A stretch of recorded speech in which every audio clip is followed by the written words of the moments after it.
¿Qué síntoma parece inofensivo pero requiere una visita inmediata a urgencias? Tenía 25 semanas de embarazo y noté un tipo de flujo acuoso. Al principio me confundí, pensando que quizás se trataba de un leve escape. Si buscas en Google flujos acuosos durante el embarazo, te dirá que es totalmente normal. Me sentía bien, sin calambres, sin sangre, nada fuera de lo común, así que no le di mucha importancia. Después de unas 12 horas decidí llamar a mi ginecóloga porque mi esposo se había preocupado. Pensé que solo me indicaría que fuera a una cita al día siguiente o, como mucho, a un centro de urgencias por la mañana. Pero ella me recomendó que fuera a la sala de urgencias de inmediato. Cuando llegué, creí que tendría que esperar horas, pero me admitieron de inmediato. Resulta que la bolsa se había roto, algo que imaginé sería un gran torrente como en las películas. Y lo sorprendente es que estaba teniendo contracciones cada minuto. Aunque no sentía nada y había entrado en trabajo de parto prematuro, algo que se llama POM, ruptura prematura de membranas. Con 25 semanas todavía estaba en mi segundo trimestre. Ni siquiera había planeado un baby shower, y el parto me parecía algo muy lejano. Ni siquiera había comenzado a preparar la habitación del bebé. Pasé 46 días en la unidad de anteparto del hospital, con goteros de magnesio tratando de retrasar el parto lo más que pudiera. Finalmente, di a luz a mi bebé a las 32 semanas. Después de esa larga estadía en el hospital y un tiempo que él pasó en la unidad de cuidados intensivos neonatales, ahora es un niño feliz y saludable de 1 año. La vida nos sorprende de maneras increíbles. Un día me desperté sintiéndome completamente normal. Me arreglé el cabello, me puse un poco de maquillaje, elegí una ropa muy profesional, hasta me cepillé los dientes, salí manejando al trabajo sin preocupaciones. Cuando llegué al estacionamiento de mi oficina, noté que mi codo izquierdo se sentía un poco raro, como con hormigueo. Pero pensé que no era nada, seguro era un nervio pinchado. Al salir de mi SUV, casi me caigo porque mi pierna izquierda se sintió pesada. No tenía entumecimiento, podía moverme bien, pero mis extremidades izquierdas estaban como si tuvieran un gran peso. Siempre me he considerado una mujer fuerte, capaz de levantar cosas pesadas, así que sabía que algo no estaba bien. No soy tonta, así que comencé a buscar los síntomas de un derrame cerebral. ¿Sonrisa? ¿Normal? ¿Discurso arrastrado? No. ¿Cambios en la visión? ¿Absolutamente nada? ¿Confusión? De hecho, me sentía más alerta que nunca, sabiendo que esto era raro y necesitaba ayuda ya. Tuve una suerte increíble, ya que vivo muy cerca de un centro de trauma de nivel 1. Y, efectivamente, resultó ser un derrame cerebral. Chicas, los síntomas estándar del derrame cerebral no siempre aplican para nosotras. Si sienten que algo no anda bien, no duden en consultar a un médico. Yo hice una recuperación total porque supe que había algo malo. Incluso si no parecía un evento típico, conocen su cuerpo mejor que nadie. Si de repente sienten algo raro, definitivamente hay que checarlo.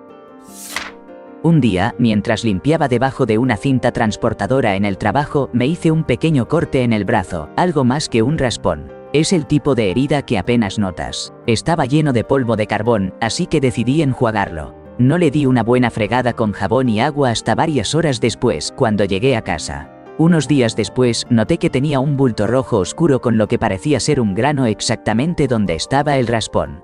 Pensé que podría ser una infección, pero como no había dolor ni molestia, supuse que se iba a curar solo. Sin embargo, después de algunos días en los que todo seguía igual, de repente el bulto creció y se veía bastante feo. Y aún así, nada de dolor.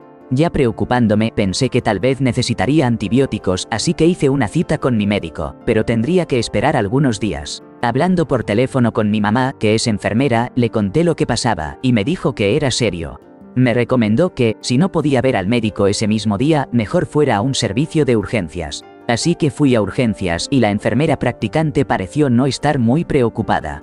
Pero cuando me subí la manga completamente, notaron unas marcas rojas que iban desde la zona infectada hacia mi axila. Ahí fue donde todo cambió. Se alarmaron y me dijeron que necesitaba irme de inmediato a la sala de emergencias. Me preguntaron si me sentía bien y podía manejar. Y cuando confirmé que sí, me dijeron que llamarían al hospital para darles mi información y avisar que iba en camino. Me dijeron que probablemente tendría que quedarme un par de días con antibióticos intravenosos, ya que podía tener sepsis, una infección que se estaba extendiendo por mi torrente sanguíneo. Recibí un montón de medicamentos, pero solo estuve un día en el hospital.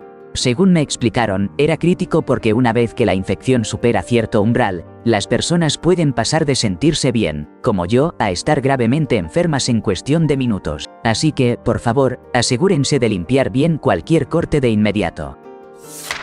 El año pasado, alrededor del otoño, comenzamos a advertir algo extraño en mi papá. Se cansaba con extraordinaria facilidad, ya no podía dar un paseo sin tener que detenerse para recuperar el aliento. Y ni hablar de cómo solía quedarse dormido hasta tarde, algo que nunca había hecho antes. Había ganado un poco de peso, así que le sugerimos que cuidara su salud, pensando que eso podría estar afectándolo. Incluso nuestro doctor le aconsejó prestar atención a su bienestar y a sus hábitos alimenticios, ya que le estaban generando incomodidad. La situación alcanzó un punto crítico en el que decidimos hacerle exámenes de sangre para descartar problemas como la prediabetes. Pero, en lugar de eso, descubrieron que tenía una anemia severa y niveles de hierro inusualmente altos. Así que lo enviaron a urgencias para una transfusión de sangre urgente. Allí, un hematólogo le informó que su médula ósea parecía haber dejado de funcionar casi por completo. Después de una semana en el hospital, le diagnosticaron síndrome mielodisplásico, una forma de cáncer de la sangre, y la única manera de superar esto era mediante un trasplante de células madre. Tuvo la fortuna de que hallaron un donante 100% compatible en poco tiempo, y parece que ahora se está recuperando. Así que, si hay algo que hemos aprendido en este proceso, es que siempre, pero siempre hay que acudir al médico. Estaba en el gimnasio haciendo saltos de canguro cuando, de repente, me caí de cara al suelo. Mis piernas simplemente no se movieron como el resto de mi cuerpo. Mi esposo, los entrenadores y el dueño del gimnasio intentaron mantener la calma, diciéndome que me relajara y lo intentara de nuevo. Pero yo solo los miré y les dije, mis piernas no están funcionando, todos lo tomamos como algo extraño. Solo pasaron 30 segundos en momentos aleatorios durante la sesión, así que fue un total de unos 10 minutos intermitentes. Pasaron 5 semanas, y en cada sesión de entrenamiento, mis piernas seguían deteniéndose en distintas actividades. Si hubiera ido al hospital y obtuviera respuestas claras, tal vez habría podido prevenir el inicio serio de un trastorno neurológico funcional que me dejó sufriendo durante 9 meses con crisis epilépticas todos los días, algunos días, más de 30 episodios. Aunque no eran epilépticos, no podía controlar mi cuerpo. Estaba atrapada, congelada en el lugar, solo podía parpadear algunos días. Siempre me pregunté si hubiera hecho los cambios que necesitaba para vivir con el trastorno en esas 5 semanas, ¿habría llegado a ser tan grave? Tuve que reaprender a caminar, hablar y funcionar sin que las crisis tomaran control de mi cuerpo. Fue realmente difícil. Reflujo ácido. Fui diagnosticado con una hernia hiatal hace unos 20 años. Tengo 54 años y soy hombre. Una noche, después de cenar, estaba sentado, inclinando mi silla hacia atrás, y me quedé dormido frente al televisor. Me desperté tosiendo y sintiendo el reflujo en la parte de atrás de la garganta. Al inclinarme hacia adelante en la silla, la tos se volvió tan intensa que necesitaba tomar un aire profundo. Al hacerlo, sentí que algo estaba mal. Pasaron 10 minutos y cada vez me costaba más y más tomar una bocanada de aire. Mi esposa decidió llamar a una ambulancia y, en el momento en que las puertas se cerraron, dejé de respirar por completo. 13 minutos y 42 segundos después, llegamos al hospital para la reanimación. Desde ahí, entré en un coma inducido por medicamentos durante 10 días. Me diagnosticaron neumonía por aspiración. El aire que tomé en mi silla llenó mis pulmones de ácido estomacal. El ácido quemó agujeros en mis pulmones y no llegaba oxígeno a mi cerebro. Un simple reflujo ácido me llevó al borde de la muerte, literalmente. Así que tengan cuidado, porque no se necesita mucho para cruzar al otro lado. Agradezco haber regresado con mi esposa y mis 2 hijos. Mi esposa llamaba al hospital 3 veces al día. Fueron 27 llamadas en 9 días, donde le decían que no había mejoras, y mi familia se preparaba para lo peor. Pero en el 10º día, recibió la llamada que tanto esperaba, yo estaba despierto y vivo. Gracias por darme un espacio para contar mi historia. Esa noche, mis amigos y yo estábamos jugando cuando uno de ellos, un tipo de 30 años, mencionó que se sentía mal y tenía fiebre. Una hora después, empezó a preocuparse porque su ritmo cardíaco subió a más de 120 latidos por minuto y la fiebre se elevó a 40 grados Celsius, mientras yo habría tomado un paracetamol y me habría acostado a dormir. Nuestro amigo enfermero en la llamada lo instó a que fuera a la sala de emergencias de inmediato.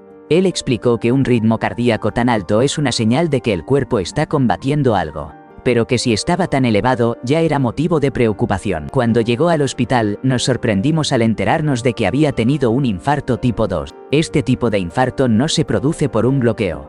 sino más bien por la falta de oxígeno debido a su alta frecuencia cardíaca. Si mal no recuerdo, nuestro amigo nos explicó que, gracias a su rápida decisión, pudo haberle salvado la vida, ya que de no haber prestado atención, tal vez habría ignorado esos síntomas y simplemente lo habría atribuido a un resfriado de fin de semana.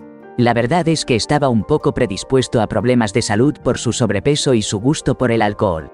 Pero qué bueno que ha dado un giro en su vida. Ahora está en un camino más saludable y se siente mucho mejor. Estábamos de vacaciones, mi hijo más pequeño, apenas de 3 años, empezó a mostrar algo raro. Noté que no movía la cabeza como normalmente lo hacía, parecía tener el cuello rígido.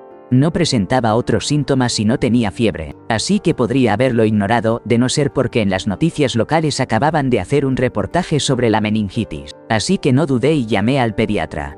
Me dijeron que lo lleváramos de inmediato a urgencias. El problema fue que en el hospital no tenían unidad pediátrica y no podían confirmar ni descartar meningitis. Por eso, nos trasladaron rápidamente a un hospital infantil en la ciudad cercana. Una vez allí, los médicos hicieron pruebas y descubrieron que tenía un absceso retrofaríngeo, que es como una acumulación de pus en la parte de atrás del cuello. Si eso no se trataba, podría crecer y asfixiarlo. Necesitaba cirugía urgente y tras un par de días en el hospital, volvió a ser ese dulce niño que tanto amamos. Lo más importante es que lo atrapamos a tiempo.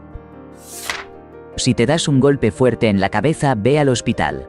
Ya sea que te caíste, te golpeaste contra algo, te dieron en una pelea, o te chocaste jugando algún deporte, no importa. Aunque sientas que no fue para tanto, o logres levantarte y caminar, deberías ir al hospital. Estos son esos casos en los que realmente es mejor prevenir que lamentar. Puede que no sea nada, o puede que sea algo que requiera atención médica inmediata. Te hablo de algo tan serio como una hemorragia cerebral, que podría no mostrar síntomas hasta que sea demasiado tarde. Así que si te golpeas la cabeza, no lo pienses más, dirígete al hospital. Para mí, fue una sensación difícil de describir. Era una combinación extraña de sentirme un poco mareado, como si todo se moviera lentamente, además de sentirme un tanto desconectado de mi propio cuerpo. Podía caminar, hablar y hacer las cosas, pero era raro. Así que decidí sentarme con un compañero de trabajo, que había tenido un infarto el año anterior, y le conté mis síntomas lo mejor que pude. Él me miró a los ojos y me preguntó, ¿quieres que te lleve a urgencias? Yo le respondí que sí, sin pensarlo 2 veces. Cuando llegué a urgencias, apenas me vieron, me dijeron, hay 2 salas de emergencia cerca, ¿cuál prefieres? Tienes que irte ya. Mi presión arterial estaba alrededor de 240 de 150. Esa sensación rara que experimentaba era porque estaba al borde de tener un infarto o un derrame cerebral. Me subieron a la unidad de cuidados intensivos muy rápido. Y según uno de los varios doctores que vi durante un largo fin de semana, estuve muy cerca. La hipertensión no es un juego. Les quiero contar una historia que me ocurrió recientemente y que, sinceramente, me dejó reflexionando sobre la fragilidad de la vida. Todo comenzó con un leve malestar en el abdomen. Nada alarmante, pero que poco a poco fue aumentando en intensidad. Al principio, solo sentía un ligero desasosiego en el centro, pero pronto el malestar se trasladó al lado derecho. Como pueden imaginar, me preocupé. Decidí entonces llamar a la línea de salud nacional. En la llamada, les dije, oigan, sí, tengo un dolor bastante incómodo, pero solo quiero un consejo. Pensé que tal vez me dirían que era algo trivial, que tomara un analgésico y que todo iba a estar bien. Pero la respuesta que recibí me sorprendió. Me dijeron, no, amigo, vamos a enviar una ambulancia. Y en mi mente pensé, esto es un exceso. Pero al siguiente instante, me encontré en el hospital, y debo decirles que no podía creer lo que estaba por venir. Pasé varios días en el hospital diagnosticado con apendicitis aguda. Y el apéndice se había inflado 3 veces más de lo normal. A pesar de eso, decidieron no operarlo por razones que aún no comprendo del todo. Ahora, me siento casi invencible. Si no hubiera hecho esa llamada, probablemente me habría quedado en casa, y siendo honesto, seguramente me habría encontrado en una situación muy grave. Así que, queridos amigos, a veces hay que prestar atención a ese pequeño malestar y no dudar en buscar ayuda. La vida puede dar giros inesperados, ¿no les parece? Mi mamá es cirujana, así que pasa muchísimo tiempo en hospitales. Hace unos años, empezó a sentir una picazón en la espinilla que pensó que era una picadura de insecto. Pero, lejos de mejorar, la picazón se intensificó. Un día, se encontró con un colega que es dermatólogo en el ascensor y le mencionó lo que le estaba pasando. Él le pidió que se subiera un poco el pantalón y le dijo que debían ir a urgencias de inmediato. Resultó que tenía una infección por estafiloco resistente a la meticilina, que había contraído en el hospital. No estaba claro si se la había contagiado al rascarse o si la infección fue lo que causó la picazón al principio. La ingresaron y le pusieron antibióticos por vía intravenosa. Después decidieron trasladarla en un vuelo médico a un hospital más grande, a 6 horas de distancia. Allí le hicieron un desbridamiento quirúrgico y le dieron más antibióticos. Incluso discutieron la posibilidad de amputarle la pierna como último recurso, si no lograban controlar la situación. Finalmente, los medicamentos y los múltiples procedimientos hicieron efecto, y todavía tiene su pierna. Sin embargo, quedó con una cicatriz impresionante que recorre toda la parte inferior de su pierna. Me dolía el lado izquierdo bajo del abdomen, justo durante mi periodo. La incomodidad era tanta que empecé a caminar de una manera inusual. Mi esposo, preocupado por mí, insistió en que fuéramos a urgencias. Yo pensé que solo eran calambres, aunque un poco más intensos de lo habitual. Lo que no sabía era que tenía un embarazo ectópico al borde de romperse. Según me explicaron, si eso hubiera sucedido, mi vida habría estado en grave peligro en cuestión de minutos. Hace unos días, experimenté un intenso malestar estomacal y un fuerte dolor en el abdomen. Al principio, pensé que podría haber sido una intoxicación alimentaria. Pero, después de soportar ese malestar durante más de 4 días, decidí que era momento de buscar ayuda médica. Menuda aventura me esperaba. Tuve que ser transportada en ambulancia hacia el hospital, y tras una cirugía de emergencia, aquí estoy, de regreso en casa, recuperándome, aunque con un ovario menos. Resulta que había una masa considerable en uno de mis ovarios que provocó su torsión. Es curioso, casi nunca acudo al médico porque el dolor desapareció. Y cuando reflexioné sobre ello, comprendí lo grave que había sido la situación. El dolor se detuvo porque el ovario había perdido su suministro de sangre y lamentablemente dejó de funcionar. Si no hubiera decidido ir, podría haberme visto privada de un ovario, y quién sabe qué más. A veces hay que prestar atención a las señales que nos envía el cuerpo, ¿no lo creen? Mi esposa, que ya estaba en la semana 34 de su embarazo, tuvo una cita rutinaria en el hospital. Menos mal que fue al hospital. Ella había mencionado que no había sentido al bebé moverse tanto en el último día o 2. Pensó que tal vez el pequeño estaba un poco cansado. Al principio, no quería decir nada porque no quería causarles molestias. Pero la enfermera decidió hacerle una ecografía, por si acaso, y el resultado fue alarmante: abrupto de placenta. Esa pequeña tenía que salir de inmediato, o podría morir, y probablemente también mi esposa. Pero gracias a Dios, tanto mi esposa como el bebé estaban bien, solo que el pequeño llegó un poco prematuro. Cuando mi hijo tenía 3 años, se echó una siesta por la tarde. Se veía totalmente normal, excepto porque normalmente le costaba dormir. Pero esa vez se acomodó rápidamente. Luego, durmió más de 2 horas, algo muy inusual en él. Mi esposo y yo comenzamos a discutir si debíamos despertarlo. Pero decidimos que seguramente necesitaba el descanso. Ya para la 3ª hora, pensé que si no lo despertábamos íbamos a tener una noche horrible. Así que entré y lo encontré ardiendo en fiebre. Traté de despertarlo pero no respondía, su cabecita caía de lado, fue aterrador. Lo sacudíamos y le llamábamos por su nombre hasta que finalmente logró moverse y dijo que le dolía el cuello antes de volver a perderse en el sueño. Sin pensarlo 2 veces, lo abracé y lo llevé a la sala de urgencias. Era la única vez en que no dejé de moverme en un hospital. Entramos con él inconsciente en mis brazos y comencé a explicar que estaba perfectamente bien esa tarde antes de la siesta. Y que ahora no despertaba y se quejaba de un dolor en el cuello. Antes de que pudiera terminar, ya nos habían dejado pasar y una enfermera le estaba colocando la pulsera mientras nos dirigíamos a una sala. 2 doctores nos encontraron en el pasillo y comenzaron a examinarlo en mis brazos antes de que llegáramos a la habitación. Afortunadamente, resultó que mi hijo estaba bien y solo había contraído un virus aleatorio, ni COVID, ni gripe, ni RSV. Al parecer, a algunos niños les pegan fuerte las fiebres, y un poco de ibuprofeno y un helado lo mejoraron bastante. Pero los doctores me dijeron que él era un caso típico de meningitis y que usualmente los padres tardan mucho en llevar a sus hijos, porque los síntomas aparecen de repente y al principio no parecen tan graves. Literalmente, pusieron un temporizador de 30 minutos para que el ibuprofeno hiciera efecto mientras se preparaban para una punción lumbar. Después de recibir el ibuprofeno, se sentía mejor y le dieron un helado que se comió felizmente. El médico a cargo lo llamó el teste del helado, porque dijo que los niños con meningitis generalmente no comen, aunque al principio se emocionan por recibirlo. Fue realmente aterrador. Te hace apreciar esos momentos de espera en el hospital, porque no esperar era aún más aterrador. Hace varios años, un mal viernes en el trabajo me llevó a decidir llamar a mi mamá para checar cómo estaba y distraerme un poco. Durante la conversación, mencionó de pasada que tenía una cita con el doctor el miércoles siguiente, lo cual era bueno porque necesitaba que revisaran un corte en la planta de su pie. En ese momento, me dio un escalofrío. Algo no estaba bien. No sé, tal vez porque ella se niega a admitir que tiene diabetes tipo 2, o quizás porque odia reconocer que sufre de neuropatía diabética por debajo de las rodillas. Solo recuerdo que, mientras hablábamos, me contaba riéndose que le había hecho una pedicura el día anterior y que le sacaron 40 espinas del pie que ni siquiera sabía que tenía, todo porque estaba podando sus rosas descalza, imagínate. Así que le insistí que llamara a su médico para ver si podía atenderla al día siguiente. Ella accedió, pero con un tono de voz que daba a entender que no era un gran problema. Me despedí y volví a la locura del trabajo, rápidamente olvidando la conversación.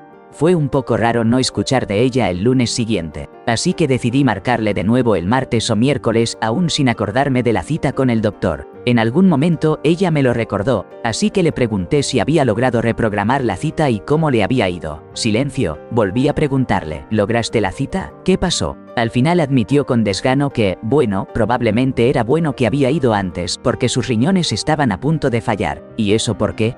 Porque la herida en su pie estaba tan infectada que estaba deteriorando los huesos de su pie. Tenía una infección sistémica severa y la enviaron de inmediato al centro de tratamiento de heridas del Hospital Grande de la localidad, donde le pusieron un vacío en el pie. Fue un proceso largo, más de un año, tratando de sanar ese pie. Pero como había estado soportando todo su peso en el otro pie mientras se recuperaba, terminó desarrollando pie de charcot en el contrario. No podía conducir porque el problema nuevo estaba en su pie derecho, y sus huesos estaban como los de una papa al horno. Ni siquiera le permitían manejar unas pocas cuadras a casa. Tenía que llamar a un vecino para que la fuera a buscar. Eso tomó varios meses más para solucionarse. Si alguna vez te despiertas y encuentras un murciélago en tu habitación, corre a emergencia por una vacuna contra la rabia. Aunque creas que no te ha mordido, especialmente si has notado incluso rasguños leves. La rabia no es algo con lo que quieras jugar. Nunca, pero nunca intentes agarrar un murciélago si no estás entrenado. Y lo mismo va para las ardillas, mapaches y otros animales si no sabes cómo manejarlos. Es triste, pero se requiere muy poco para que te contagies de rabia. Si lo detectas a tiempo, estarás bien, pero si no, puede costarte la vida. Fui a una clase nueva de spinning en un gimnasio con sauna. Y después de eso, mis piernas estaban como gelatina. Al día siguiente, el ardor era fuerte, pero no era un ardor normal, estaban calientes al tacto. No podía moverlas para nada, tenía que usar mis manos para subirme y bajarme de la cama. Pensé que era solo el dolor muscular típico de un nuevo entrenamiento. Como no había prácticamente nada abierto por las fiestas, terminé yendo a la sala de urgencias para conseguir un comprobante médico. Lo que no imaginaba era que pasaría los siguientes 8 días en el hospital porque tenía rhabdomiólisis. Básicamente, tus músculos comienzan a descomponerse y las proteínas entran en tu torrente sanguíneo, lo que puede afectar tu hígado y riñones. Si no lo detectas a tiempo, puedes terminar en insuficiencia orgánica y hasta morir. Por suerte, fui cuando lo hice. Por favor, no dejen que un dolor de oído pase desapercibido. Mi mamá ignoró uno y terminó contrayendo meningitis. Esto le provocó fiebre alta y convulsiones. Pasó un mes en el hospital y ahora sufre de pérdida de memoria a corto plazo debido a una hemorragia cerebral que sufrió por esa situación. Les cuento lo rápido que sucedió todo. Yo di a luz a mi hija un lunes y para el viernes ella ya estaba en el hospital. Fue el momento más aterrador de mi vida. Pensé que tenía una infección urinaria leve o una pequeña piedra en el riñón. Tengo antecedentes familiares y personales de piedras, así que estaba en pleno proceso de cambiar mi dieta para prevenirlas mejor. Pero, para mi sorpresa, ese no era el problema. Resulta que un ovario hizo un pequeño giro y se quedó atrapado. Lo interesante es que había un quiste que lo envolvía, lo que le permitió recibir suficiente flujo sanguíneo para evitar que se descomponiera mientras estaba dentro de mí. Había estado así un buen tiempo. Gracias a ese quiste, me salvó de una infección severa o algo peor. No quiero presumir, pero me dijeron que en el laboratorio estaban bastante emocionados de ver eso. Aún no entiendo por qué me siento orgullosa de eso. Cuando estaba embarazada, me sorprendió un leve resfriado. Tomé los medicamentos que mi doctor me aseguró que eran seguros y decidí permitirme una siesta. Al despertar, sentía que me faltaba el aire. Honestamente, pensé que era por el crecimiento de mi pancita que comenzaba a complicar mis movimientos. Estaba sola, en el campo, así que decidí llamar a la ambulancia solo por precaución. Ellos revisaron mis signos vitales y todo estaba en orden, al igual que el estado del bebé, pero me informaron que me trasladarían para asegurar que todo estuviera correcto. Al llegar al hospital, los análisis de sangre revelaron que estaba sufriendo una falla renal aguda debido a una acidosis metabólica. Me informaron que sin diálisis, tanto mi vida como la de mi bebé corrían peligro en cuestión de horas. Lo difícil fue que no recuerdo nada de aquellos momentos, ya que para ese entonces estaba semi-inconsciente por la falta de oxígeno que afectaba mi cerebro. Mi ahora esposo llegó justo cuando el doctor comenzaba a colocarme el puerto para la diálisis, y estuve en ese proceso casi 6 horas. Aún no tengo claridad sobre la causa de la acidosis metabólica. 12 días y más de 50 pruebas después, finalmente recibimos el alta, pero sin respuestas. Hace algunos años, en mis 20s, me sometí a una cirugía de reemplazo de ligamento cruzado anterior, el famoso ACE. Todo iba bien, pero a la semana y media de la operación empezaron los problemas. El dolor aumentó, la rodilla se inflamó y se puso roja. Llamé una y otra vez a la oficina del cirujano, y la enfermera siempre me decía que estaba bien, día tras día. No fue hasta que los analgésicos ya no hacían efecto que me indicaron que fuera a la clínica. Cuando llegué, el doctor que me atendió no era el mismo que me había operado. Mientras me tomaba una muestra de líquido de la rodilla con una jeringa, me desmayé. Recuerdo despertarme en una camilla en el hospital, con varios profesionales de la salud corriendo a mi lado por un pasillo. El doctor me miró y me dijo que la rodilla estaba infectada, que tenían que abrirla y lavarla, y que prácticamente tendrían que repetir la cirugía de la ACE. Resulta que la infección llevaba un rato en mi rodilla, y había llegado a ser séptica, es decir, había entrado en mi torrente sanguíneo. Terminé quedándome en el hospital durante 12 días y me colocaron una línea PICC porque los antibióticos eran tan fuertes que colapsarían mis venas. Después, durante un mes, tuve que ir al hospital todos los días para recibir infusiones de antibióticos. No me di cuenta en ese momento de lo cerca que estuve de la muerte. Aunque pasé mucho tiempo recuperándome, mi rodilla finalmente sanó después de un montón de trabajo. Sin embargo, en mis 30 y tantos, desarrollé una enfermedad autoinmune y ahora no puedo estirar esa pierna. Es probable que necesite un reemplazo de rodilla antes de cumplir 50 años. Siempre fui muy atlético, pero la rodilla se rindió, y ese desequilibrio provocó algunos problemas en la columna que también requirieron cirugía. Todo esto sucedió porque fui a escalar sin un buen acompañante que me vigilara. Así que, por favor, no escalen sin un buen spotter, o mejor aún, sin cuerdas. Antes de que me ingresaran a la unidad de cuidados intensivos por 2 semanas, estuve sufriendo de algo llamado tetania muscular. Era una sensación extraña, como si tuviera agujas y alfileres en mis pies, brazos y en el pecho, pero lo más raro fue que también sentía eso en la nariz. Al principio pensé que todo era por mala circulación, pero resulta que tenía niveles de potasio y fosfato indetectables, lo cual le causó un daño serio a mi hígado y riñones. Imagínate, pasé meses sin ir a emergencias porque creía que estaba exagerando.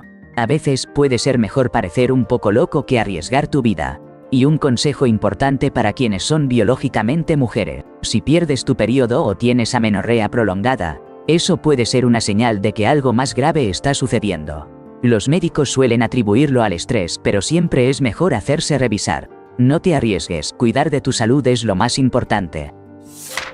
Cuando tenía alrededor de 16 años, me dio una infección en el dedo del pie, específicamente por una uña encarnada, así que me recetaron antibióticos. Al día siguiente, en la escuela, empecé a sentirme mal. Tenía fiebre, y no cualquier fiebre, 104 grados Fahrenheit. Para colmo, mi pierna se fue adormeciendo y la piel se veía de un color raro y se sentía caliente. Lo más preocupante fue que los antibióticos que me dieron no parecían estar funcionando. La infección se propagó por mi pierna y terminé desarrollando celulitis. Fue entonces cuando me cambiaron a otro tipo de antibióticos y esos sí hicieron efecto, pero aquí viene lo más inquietante. En la clínica de urgencias me dijeron que si habríamos esperado un poco más para ir, probablemente habría necesitado antibióticos por vía intravenosa. Así que si alguna vez te encuentras con una infección y empiezas a notar síntomas nuevos o que empeoran, incluso si ya estás tomando antibióticos, no dudes en hablar con tu doctor o ir a urgencias lo más pronto posible. No te lo dejes pasar.